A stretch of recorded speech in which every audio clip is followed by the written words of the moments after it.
were available, like on the mass market, for general consumption. Because in this book, for the first time, were woodcut images. And they were images of the martyring of Protestants by the Catholic Queen Mary, right? Bloody Mary. The images went into the homes. Now think about this. This was like, imagine the difference between no internet and internet. This was the difference between no books and a book with pictures. Like literally, the printing press was only invented 80 years before this book hit written, right? That's what we're talking about. Okay, so the pictures were of images, they illustrated stories that caused a critical mass of people who have the book in their house, to experience in their imagination what was being shown to them in the pictures, because that's how pictures work, right? The suffering of their own countrymen for the first time in English-speaking history. That's quite the thing. This was the most read book after the Bible for 200 years. We're talking mainstream political media, Tudor style, right? The Queen Mary on the back of this became known as Bloody Mary, and which is kind of amazing, right? Because her father, Henry VIII, killed more than hundreds of times more people. But he's kind of a hero monarch. He's not Bloody Henry, but she's Bloody Mary. Bloody Mary. Why? Because the propaganda, the mainstream media, had the narrative about what she did, not what about Henry did. And this is one of the woodcuts, right? Lord, receive my spirit. That's a Protestant being burned to the stake. This has never been seen in England before. And if you think, oh yeah, well, okay, you know, it looks a bit, well, it's a bit old-fashioned, it wouldn't have much effect today, how about this? That pretty much ended the war. It's all the same thing. It's all the same thing. Okay. So, let's go to another big step forward for liberty. Who here has heard of the slave ship called Zong? Anyone heard of Zong? See, it's interesting. Because we're very into getting our philosophy right. These are the basics. Yeah, this is like the non-aggression principle of getting this stuff into a culture. We should all know this stuff. So thank you for the opportunity to come and share it with you. I appreciate it. So the slave ship Zong, its owners were involved in a court case in 1780. Let me tell you how this came about.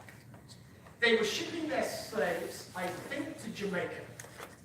And they decided that a significant number of them, 133, were in such bad condition that it really wasn't worth wasting the food and water on them, right? The economic decision was, cut the losses, let's throw them overboard, so we can make sure that we can get profits on the other slaves that we land.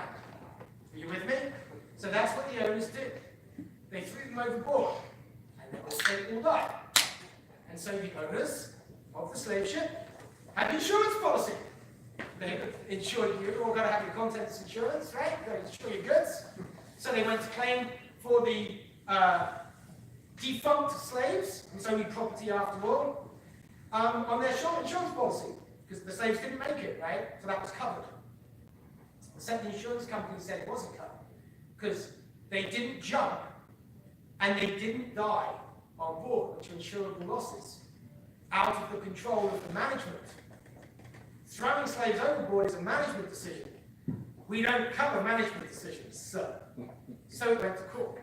And the insurers of the Zong hired for their attorney an abolitionist attorney, before it was called to be an abolitionist, called Granville Sharp, who acted for the insurers. Now, here's some quotes from the transcript of the case, just so that you can get a flavour of it. The jury had no doubt that the case of slaves was the same as if it was horses that were being thrown overboard. The necessity for throwing over the Negroes, which perished just as a cargo of goods perished. Now, Granville Sharp was an abolitionist, so he had a political interest in this, and he thought that maybe he could, use this thing that he was involved in, as he would use, other things, to try and push for the abolition of slavery. And he made a bit of an effort. He wasn't a great media guy, but he made a bit of an effort, and he had a little bit of an effect. Well, actually, the effect was kind of outsized, you might say, from his skill in manipulating the media. Because what he ended up doing when the story of this trial came out was he actually began, the first official anti-slavery movement in Britain, which was set up by Quakers in response to how disgusted they were by the story of this trial. Now, that alone was interesting, but it gets more interesting, because that wasn't the end of the story. I said that was 1781. 50 years later, Sam Sharp, a Jamaican slave, and a preacher, circulated reports of the case. He just printed up the story. He saw the power of this story and decided he could make a better job of it than Granville Sharp. And he started circulating it, this slave, among all his slave friends in Jamaica. They were so appalled by it that there was a uprising so violent that it killed lots of the slaves. The British government couldn't control it. Abolition followed the following year. It made the government give up slavery. Now I ask you this question. How can the story of something that happened to a bunch of slaves 50 years ago be more powerful than what's happening to you when you're a slave? That's the big stuff there, right? Now, what nobody knew back in 1831 is that we have things like mirror neurons. What we now know when we stick people in fMRI brain scans is if you put me in a brain scan and I listen to a story that I have empathy with, which I can't help to do because I'm a human too. So when you describe the human elements of the story, I experience them, like in a neurological sense, as if they were happening to me, right? It can be less intense, but it's the quality of the same thing.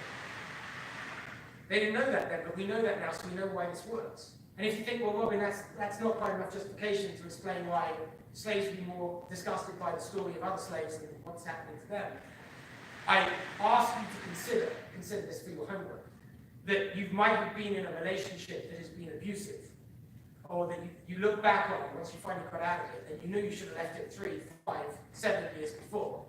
But when somebody tells you about an abusive relationship they're in, you can completely see the problem immediately and see that they should be out. Right? There's stickiness to our current situation because there's a short-term price to pay to getting out of it. A story can overcome that. And I'm going to give you another example. But before I do, where are we at? Stories cause injustices and oppressions to be experienced in the imagination. That's what I was just saying. Arguments allow them only to be conceived. See the difference? Right? One's a kind of a cellular knowledge, one's a kind of a cognitive knowledge or appreciation. A story reflects a situation and it makes no argument. Remember the first slide, I libertarians were very rational. We like our arguments. We really do. We're good at them. But the reason stories are so powerful and change history is because they actually don't even try to make an argument. They just tell you what's so. And they rely on your empathy to change you when you connect to it. Stories engage moral intuitions, as long as they are about one or a few people, so that I can put myself into the story, so that I can't help but put myself in the story when I hear it. Stories can't be ideologically resistant. That woodcut, that photograph of the little girl in Vietnam, the transcripts of the trial, they all might make you very uncomfortable. But you can't just say, I can reject them because I believe the non-aggression principle, or I'm a socialist. Right? Either it happened or it didn't happen. Right? So you cut through the possibility of ideological resistance. Right? This is kind of political persuasion on steroids. You're really doing effective persuasion when you're not doing persuasion. See what I mean? Now, remember those quotes from the trial, just in that box there? Do you guys know Hannah Arendt? She was a Jew that wrote about her experience under the Nazis. And she talked about the banality of evil. I think those quotes, it's the banality of evil. They're not arguments about whether Negroes should be property, which have been being made on both sides for centuries and centuries without effect. This is a case about an insurance claim. The reason it's so powerful is everybody can get that. It doesn't tell you whether they should be property. It tells you the banal details of the situation when they are property. And it has a completely different impact. Is that making sense? Are you following me? I'm getting nods? Okay. Okay. Now, I'm not saying arguments aren't important, but I'm saying we need this too. We need to be much better at this. Now, the other thing, which goes to a lot of what I teach in my political communications classes, that empathic responses aren't the result of conscious processes. Right? They're pre-conscious. Your conscious processes, your arguments, your yeah, but, right? Where you take this stuff comes after the intuitive hit, the empathic response. And I've already said that last point, so let me go on. Okay, so we've talked about the end of British slavery. Now I want to talk about the end of American slavery. Now, obviously, I am not purporting, because it would be stupid, that this is the thing that ends slavery. What I am purporting is this mainstreaming of narratives is consistently important and not seen for the power that it has. And it was important in massive changes towards liberty in the history of the English speaking. So the end of American slavery was helped massively, according to Frederick Douglass and many other people, by a white dude in blackface. And that white dude in blackface was Stephen Foster. You all know him? You know the name? Yeah, okay. He is called the father of American pop. He's the father of pop music. And that is really important. That's why he's in this deck of slides.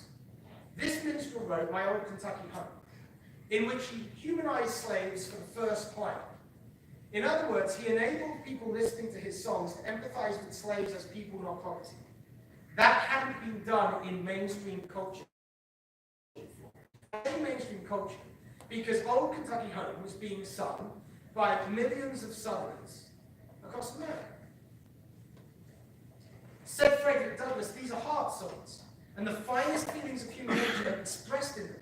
They make the heart sad as well as merry, and can call forth a tear as well as a smile. They awaken the sympathies for the slave, in which anti-slavery principles take root and flourish. You can argue the principles all you like, but you've got to have the soil in which they flourish.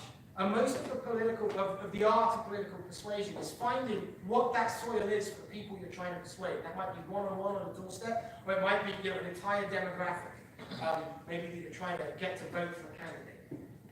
Okay, you get the idea. Now here's another one. I told you about the power of story, and asked how it could be that stories can be more powerful than something that you're experiencing. Here's another example of a story being more powerful than something you see on every street corner, every day, every week for years. In the late 19th century, London had a problem, which was child sex slavery. And it was all over the place. And what used to happen was poor families would sell their daughters, typically 12, 13, 14 years old, to brothels for use by richer men. And this was something of a welfare system back then.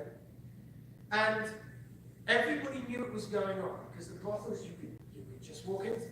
But it was the dirty secret that everybody wanted to ignore. And they could, until they couldn't. And when they couldn't, it was because a guy called William Stead, who was the editor of the Pall Mall Gazette, Pall Mall being part of London, decided that he was going to take it on. Now, I told you, I've given you a pop song, I've given you a story of a trial, now I'm giving you tabloid journalism. The point is that each one is mainstream, right? Doesn't matter how you mainstream it, you've got to mainstream it. This guy mainstreams it through his newspaper. And from the beginning of newspapers, it's always been salacious. There's always been that tabloidism sort of shift copy. And William Stead knew that, and he knew that sex sells. 'Twas ever thus, right? Human nature doesn't change. That's why Shakespeare is still good. So he decided to come up with this. He decided, get this, in collaboration with the Salvation Army, that he was going to buy a girl who was 13 years old from her mother, who was poor, to sell her into a brothel, which he did. Now, the mother was not in on it. She thought she was selling her daughter to sexual slavery, into prostitution. Forced prostitution, I should say. The Salvation Army knew what was going on. And this was the gig, right? So he got the daughter, her name was Eliza, took her to the brothel and said, you know, I've got a new girl for you, I'm going to sell it to you on the condition that I give you the first customer. So So the potter was very happy with that. She was a young girl, 13 years old. And so he went through the whole thing right up until just to do the act. She screamed, which was the whole point, so he had the details of the story right up to the moment, so nobody could say yeah, but. He literally ran out of the building with her, handed her over to the Salvation Army that put him in protection, and then he wrote up the story. And he wrote up the story, and he actually did it in a series of stories, right, under the overarching title of The Maiden Tribute of Modern Babylon. And each, what would you say, edition, he had another salacious title. So one of the editions had Violation of Virgins. The next one was Strapping Girls Down. So it's heavy stuff for 1885, right? You can imagine how it sold, and it did sell. And all he was doing was describing exactly what was going on 10 feet from the faces of everybody who was walking the streets of London for years. But now they couldn't ignore it, because now it was there, right? It was engaging the empathy. It was exciting. It's why tabloid journalism works, because you're there. It's voyeuristic. So, he had a lot of sales, and it had the desired effect. There was a nationwide uproar. Fearing riots, the Home Secretary asked Stead to cease publication. And he said, "Have you got a bill ready to make this illegal that you're going to enforce?" And the Home Secretary said, "Not yet." He said, "Well, get back to me when you have." And he told his printers to just keep printing until they ran out of money and ran out of paper, which they did. Now, he told them that from prison, because what did the state do? They locked him up for kidnapping children. Of course they did, right? So that was their first move. But of course, the genie was out of the bag. Reform groups and prominent individuals called for an end to sexual commerce in minors. Dozens of protest meetings were held throughout England. Thousands of people, including wagon loads of virgins dressed in white, marched to Hyde Park. Spectacles, mainstream, piling on the stories, demanding that the bill be passed, and it was passed within weeks. Okay, this is how you change culture in a manner that has a political/moral outcome, which we should all be about if we're serious about basically, reversing the slide to tyranny and putting it back to a slide to liberty. Right. So, I'm coming to the end, so I want to leave you with some takeaways here. Here's an important one. If you tell the right story to enough people, you don't have to argue with them. And moreover, the story is the thing that will make the ground fertile for whatever case you make when you do argue with them. Or maybe when you just share your view, which you will only do when you're asked to, by the way. Right? Most of political persuasion, it's not about making the watertight, fact-based, super-logical case. Right? It's about getting the person who hears your case, however good it is, to want to believe you before you even open your mouth. As Jonathan Haidt would say, to have the bar set down here at, can I believe this person? Meaning, I want to believe what this person's about to tell me because I identify with them, rather than set up here at must I believe, which means I don't identify with them, I don't trust their view of the world, don't really trust where they're coming from. So if I subconsciously can find one hole in what they're about to tell me, I've got my out. And that is how most people process most arguments they hear, especially when they're coming from a team or a tribe or a label that they aren't already identified with. Okay. Society-scale political change requires a large fraction of people to feel, not just believe the same thing. If you're a candidate, write this down. You win elections not by telling someone what you think, but by reflecting back to them what they already feel. If you doubt it, Donald Trump is in the White House. Let me just, if I may, how am I doing for time? How am I doing for time? Yeah. All right. Now, there's more to it than what I'm about to say, but I want to put an idea in your head so that it festers over the next few days. Right? Do you remember when Donald Trump made that comment about, I'm sure everybody remembers, those Mexicans are not sending the best guys, it's the rapists and the blah, blah, blah. Right? And then, do you remember the media coverage over the next 48 hours? He's lost it now, it's over, game over, ha ha ha, we can write him off. And then by the end of the week, he was top of the pack of Republicans? Okay, let me explain that. The Mexicans aren't sending their best men. Translated into the people who feel an injustice that he was reaching is, it isn't fair that people that break rules get stuff that people like you who don't break rules don't get. That's what it was in translation. A political open goal, and you can also write this one down, and if there's anyone from the LNC listening, please put this on a large banner above the door of every room you operate in. Now I've said that, I forgot what I was going to say. That'll teach me, won't it? That's justice right there. What was I saying? Justice. See, yes, why this is my... The message of healing. No, hold on. Nice powerful Donald Trump says some of the bad things about people are trying to... Yes, thank you, I've got it. Yes, right. Yes, a political open goal. What is a political open goal? It's when there's an injustice, right, going on in a country or a community, this works at any level, any jurisdiction, right, in the city, right, that a critical mass, usually a majority of people feel that all of their mainstream political options are on the wrong side of. So with Donald Trump, that was immigration. It doesn't matter where you are politically, everybody knows that however you want to change immigration and deal with it, right? The Republican Party and the Democratic Party are together responsible for the mess that we're in. There's no option that who even saying anything credibly that we're going to fix that. Everybody can look at history and say, okay, well, those two parties have made this mess. Brexit in England, right? All the mainstream political options, all those parties were like, we need more Europe to solve the Europe problem. Right? These are political open goals. Because what you do in that case is, you take the position of justice against the mainstream political options. So for Nigel Farage in Britain, the position was quite simple. Right? The Trump one, decoding was simple. The Brexit version was simple.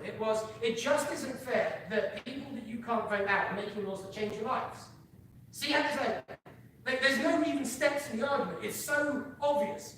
Most people believe that whether you're Democrat, Republican, Tory, Labour in England, right? It's speaking to into the injustice in a way that tells a person who's already feeling it that you feel it too. This is how you get people to believe you, right? I mean, back in when Rand Paul was running for the Republican nomination and Bernie Sanders for the Democrats in the last cycle, right? Bernie Sanders put out a great video actually about income and the absurd, as I think he called it, income and wealth distribution in the United States, which of course is a message that resonates hugely with a lot of his base, which is young students with tens of thousands, with hundreds of thousands of dollars of student debt. And the video, let's say it was like 8 minutes long. First 5 minutes were it was nicely produced, a description of the problem that basically said to people who feel that there are things, effed up about income and wealth distribution in the United States, which there are because we've had the bank bailouts, right?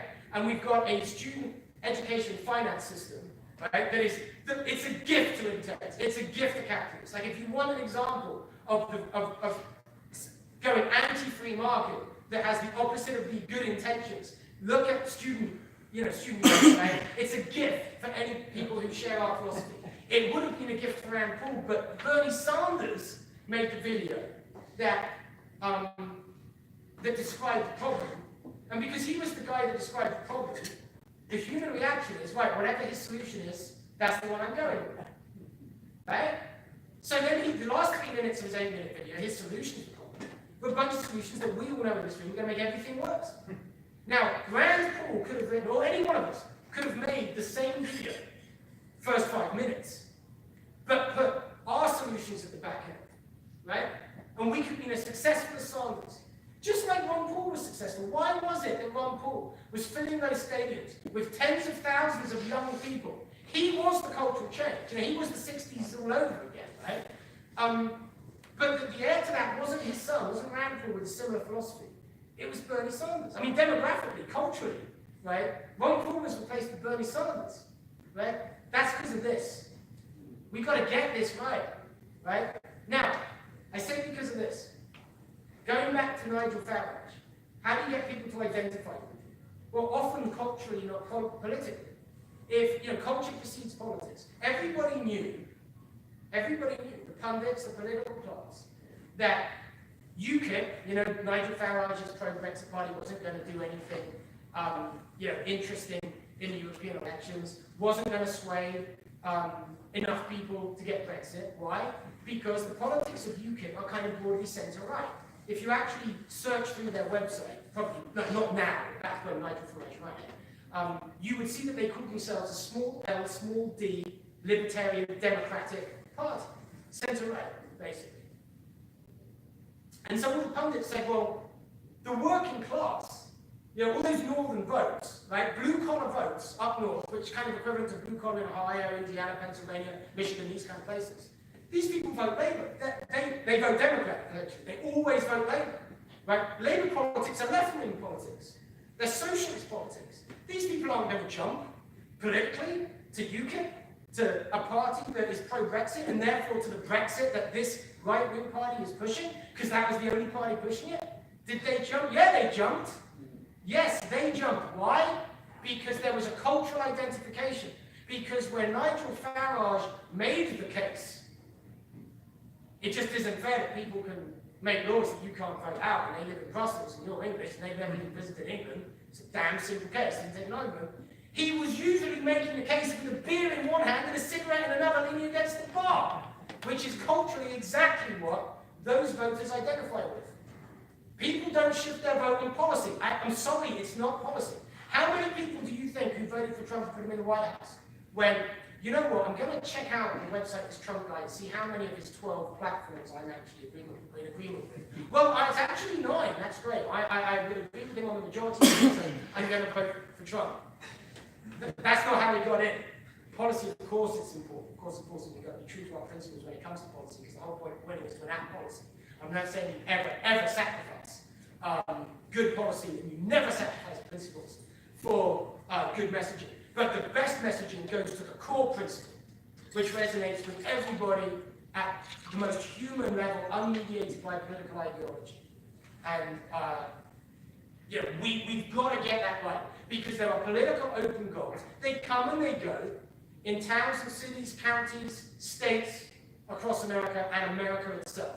There's a big political open goal in America right now, right, which I'm happy to talk about afterwards, if anyone wants to ask me questions. Right, so a human story, a narrative about one or a few people engages empathy without creating cognitive resistance, because it makes no moral claim. It doesn't try to argue anyone into a position. So it's safe. So my cognitive psychological resistances, which are mostly subconscious, aren't up. Right? It doesn't put the person on the other side of the story about an injustice into a zero-sum game, which is what most arguments do. Okay. There's now a wonderful field of behavioral economics, which I recommend dabbling in if you're interested in changing people's minds, because it turns out that what people do isn't what they think they do. And we're doing a lot of experiments on what people actually do in different situations. And one of the important big takeaways from the discipline of behavioral economics right now that has political consequences is that people, regardless of what country they live in or whatever politics they espouse, will harm themselves somewhat to right an injustice. And you can set up a situation where they see an injustice just by the rules of a simple game that you create with 3 strangers in a room. And it's in the 80%, 83, 87% of people will actually pay a price, they'll actually go out of their way, right? They'll walk out of the lab with less money if they can experience themselves as setting right harm done by this person to that person. And they'll pay even more if they have some reason to identify with this person, but they will pay anyway. That's an astonishing thing. It goes, by the way, against old school, rationalist, classical economics. Now, this is another one to put on the board and see, and I'm trying not to forget before I actually say it. I want to make the claim, and I might be slightly wrong about this, but I'm sure I'm 99% right. Every historic stepwise increase in liberty was a consequence of defeating an injustice. Right? What was sold was the defeat of the injustice, not the added liberty. There's a reason the phrase is liberty and justice for all. They are flip sides of a coin. Thought experiment. Can you think of a situation where justice is increased without liberty being increased? Can you think of a situation where justice is reduced without liberty also being reduced? I don't think you can, because they're flip sides of a coin, right? Now, we are primed to want to put right injustices, because an injustice is a violation of something we already feel we should have. And we all, it's that paradox of loss versus gain, right? It feels a lot worse to lose $100 than it feels good to gain $100, right? To find on the street, yeah? This works in politics. This is the psychological anatomy, if you like, of people. The psychology of people that we have to understand if we're going to be successful in politics. So, I'm going to ask you this question. Now, you're libertarians. I'm not asking about libertarians. I'm asking about everybody out there who isn't yet a libertarian, right? I want you to think like them, if you can. If you are, I know, right? This is why we're not doing enough, right? You've got to get used to it, right? Look, most people, if you ask them, would you compromise a little bit of justice for a little bit of liberty? What would they say? Now it's the question, would you compromise a little bit of liberty for a little bit of justice? Everyone will say yes to the latter, and they think they're doing it all the time, right? They think they're doing it all the time. But the first is kind of practically, it's like an oxymoron. Like, no one would do that, right? No one would do it. No one would knowingly, willingly get a bit more freedom, right? Most people, I'm about to be this way, right? Knowing that it costs justice for anybody. Most people won't do that. And I'm just giving you that thought experiment. Again, I'm not saying it's 100%, this isn't 2 + 2 = 4 certainty, but it's not far off. I'm trying to give you different ways to intuit what I'm telling you is important when it comes to changing minds towards liberty. I've given you a few kind of principles to hang your hat on, which I think are important. I'm giving you a few because some may resonate more than others. They all head in the same direction. I think that's all I want to leave you with. Now, if you want to get into this, okay, Robin, that's great. How do we do it? What do we do? What are the techniques? I do have a course online, weaponsofmasspersuasion.com. I've got flyers where if you're interested in this and you want to be able to go to kind of act on it, whether you're at the doorstep, whether you're writing speeches, knocking on doors, whatever it is, whatever kind of activist you are, maybe just take a look, weaponsofmasspersuasion.com. Thank you for your attention, I appreciate it. And I should also, if you do enjoy this way of thinking about not just liberty as philosophy, but liberty as actionable changing of the world, check out my book too, because it's really in that spirit. Thank you for your time.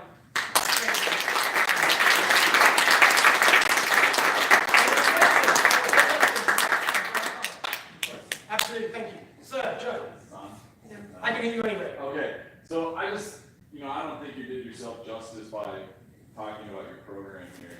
I didn't, but you might. No, not for you because you didn't. I mean, what I was touching on in terms of having conversations with people and holding them accountable and tapping into that feeling is exactly, what you're teaching people is a massive mistake in the business world, frankly. So it's definitely happening in politics. And so anybody who's running for office or anybody who's helping somebody run for office, do they not need that program? They definitely need that program. and you know what? To your point, if I may tie your point up with Carl's point, business has to get this right or they go out of business, right? Well, they can't get it too wrong for too long, right? The only way we can give ourselves that incentive, or not incentive, but give ourselves that constraint, is to actually be more interested in winning, right, than, I don't want to say than anything else, because you never win at any price. Just like in business, you don't lie to make a profit, right? Similarly, we don't give up our principles, right? But it's got to stop being okay to be performing like this after 47 years, when Nigel Farage starts up another party, the Brexit Party, that in 8 days is top of the pack, because he did exactly what I put on my slides, right? So yeah, we've got to make a choice. Like, I will give you an observation that I can make without comment. I wasn't in the room for all of today, but for the hour or so, 90 minutes maybe that I was in the room at the end of your business, the thing that I saw got most excitement was your adding taxation and theft to the platform. Terrible messaging. As I say, I'm observing it without comment. If you would like to comment, I'll be happy to give it to you, not from this microphone. Because I actually have data on it. It's terrible messaging. Okay, well, you said it. I know you're keen, and I get why you're keen. And by the way, I would say also, just because you don't say anything at a certain time doesn't mean you don't believe it or you're conceding it's not true. All I'm saying is, hold fast to the principle. But if we want the principle to not just be a statement of who we are, but something that changes the direction of this country, and if it changes the direction of this country, it changes the direction of the world, then all I'm saying is, let's give some time to thinking about when we pull out which ones. Because you can pull them out when the soil is fertile or when it isn't. We can pull it out when, it's like you shoot your bolt, right? If you shoot your bolt too early, you've lost your bolt. If you don't hit the target, the bolt is shot, right? You never have to shoot a bolt. If you don't shoot it, you've got it. Yeah. There's a time to say taxation is dead. There's a time. I'm just saying that time will be determined by what your purpose is as an organization. And there are purpose and there's purpose and there's values. It's the purpose of an organization that's definitive, not its values. You can have a business, you can have an airline, you can have a university, and you can have a football team with largely overlapping values, but they have different purposes, which is what makes them those things. What's the purpose of us? And it's not for me to say. It is not for me to say. It is for you to say. And this is a platform to make grand declarations. If you want, that is up to you. But I'm just saying, what you choose about the purpose is the thing from which all follows with respect to messaging, to the messaging you want. Because depending on purpose, everything I've said might just not be relevant to you. Right? That's up to you, and I respect anybody in the room for any purpose if they're in the room for liberty. Right? But yes, I made that observation. Thank you. I heard you talk about the data. Yeah. Yeah, sure. Well, to your last point, or, the points that both of you made here. Now, the first time I heard taxation is theft, it didn't resonate near as much as it resonates now. There's themes, there's ideas that the more you hear them, the more they become ingrained. And see, at another seminar I was talking, repetition is the mother of learning. So the more you hear this message, the more maybe the taxation of theft is going to resonate and appeal to a broader audience than it might have the first couple times people hear it. And if that's not a good example, I'm sure that there are others that are better examples. So I would say to that, in principle, you're right. What you've said about that statement could be true of any statement. And whether it is depends on the statement, and there are actually studies on these statements, including that particular statement, and many other alternative statements. So I would say you could be right, but the answer is in the data. And then the explanation of the data is really psychology. I mean, more or less, that's the nice thing. But I am not arguing that repetition is not a useful learning tool. I'm just saying that different things said at different the same thing said at different times to different people can have different effects. Well, yeah, absolutely true. But I think there might be a cumulative effect over time. Yes, and what I've just said goes for the cumulative effect over time. All right. Yeah. I think I made my point. Absolutely, sir. No, absolutely. It's a good point. It's a good point. So, Taxation and stuff is a good thing to say to people who know that it is. It gets them riled up, but it may not be good for the people on the outside who don't accept that. It forces them to think Well, about But it does. okay, so let me. Okay, now. Okay. It can actually strengthen their pre-existing ideas because they'll say, no, we need that for the military and helping the poor and all that. It actually might strengthen. It works for different people different ways, really. But having a story. Everything works for different people different ways. I mean, and that is kind of to the point. We need people to do both, really. Yes, and so that is a very good point. This is not an either or proposition. Right? I'm not saying because of this, never say taxation is death, or don't put it in your platform. I'm not, that is up to you, right? And we need. I mean, if you look at the suffragettes, I'll just take it out of this, right? Just to make a point on principle. The suffragettes might have been successful, and you might have heard of them, because they were also suffragists. Right? There were the ones that used, let's say, more revolutionary means, and there were the ones that used more conventional means. There were ones that extended the hand, and there were the ones that made the establishment go, we better talk to those people extending the hand, because those other ones are dangerous. Right? Martin Luther King, right? Malcolm X. Right? There were examples of history. So please don't think I'm denigrating in any way the clear statement of the principal position or the corollary thereof. I'm not. I'm just saying we've also got to get this right. And I just made an observation. Yeah. So. Would you care to make an observation? These are dangerous, these observations. Yeah. Yeah. There was a fellow years ago who had a book about the tipping point, how things are obvious to everyone, but then Malcolm Gladwell, right? suddenly Yeah. get there and make a tipping point. Yeah. We might be there in terms of marijuana laws. Do you have any thoughts about why it's taking so long, or what's? Why it's taking so long? Let me think about it, and then we'll have a long conversation there, because I'm not going to come up with anything really clever just here off the top of my head. I've never been asked why it's taken so long. Because first of all, I would need to think, I would need to spend some time thinking about the premise of the question, because I'm not sure it has relative to other things. The premise is here, I was in high school a long time ago, and they were saying this will all be legal in 10 years. And then Reagan came along. Oh, maybe you've answered the question. But I need to think on it. Yeah, yeah. I have a question. So I'm part of the Libertarian Party Sex Worker Rights Caucus and working to decriminalize sex work.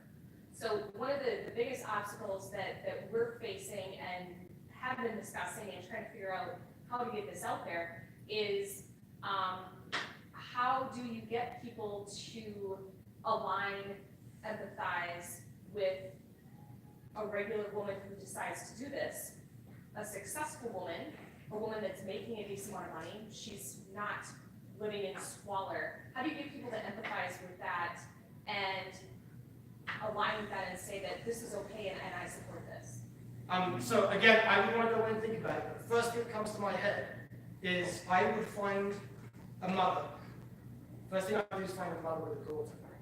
And that is the same as many of the people, of regular American women. We could relate to her as a mother because she lives in a similar house, in a similar place, and has other aspects of her life that are very similar. And I would have her tell her story. And I would probably have I'd have a few of them, with the stories involving, let's say, different degrees of sex work, right? And then I'd start at the easy end. The time, if I was working with you on this, I would want to find out what access you have to people, to women who would be brave. It doesn't have to be exclusively women, I'll start there. Who would be brave enough to actually put themselves forward to do that, right? And then it would be a question of, okay, let's go and get their stories. Then in the time it was taking us to get the stories, I will talk to you about the data you've already got, because you can't. These principles I'm very confident about. I've seen them work in all kinds of places, throughout history. But the application for a particular purpose at a particular time, I always want to start with data. And sometimes you don't have it, right? So sometimes you can start with a reasonable segmentation of who you're trying to reach. But if you have data, I always want to start there. But yeah, that would be a whole kind of consulting project. Yeah. Any others? Yeah, one more. So, I mean, the opposite of what you're saying, as far as, we see Bernie Sanders having this, the story with a different ending, or, we see a school shooting and now they want to take our guns, or we see the immigrant that caused crime, that, that kind of thing. When we see stories like that, I mean, we obviously see the stories like that. Do we do anything? Do we just have better stories? You've got to have better stories. Okay. I mean, you've got to at least have a story that's good, right? So, do you know what I mean? These stories can be so compelling. There's a John Stuart Mill quote, which I've always loved. He who knows only his own side of a case knows little of that, right? Now, John Stuart Mill is actually talking about arguments, rational discussions, but it works with stories too. Like, you can be so in the direction of somebody for some experience, right? But then you hear the other story of someone on the flip side of, let's say, that complicated set of circumstances, right? And you can be put in a different direction. So let's put it this way. If somebody has a nuclear weapon, I want a nuclear weapon, right? It's like, don't go to a nuclear war with a knife, right? Let's stop doing that, guys. That's kind of what I'm saying, I guess. Yeah, that's a good new encapsulation for my talk, right? When it comes to political messaging, don't go for a nuclear war, well, with a knife. All right, thank you everyone. I appreciate it.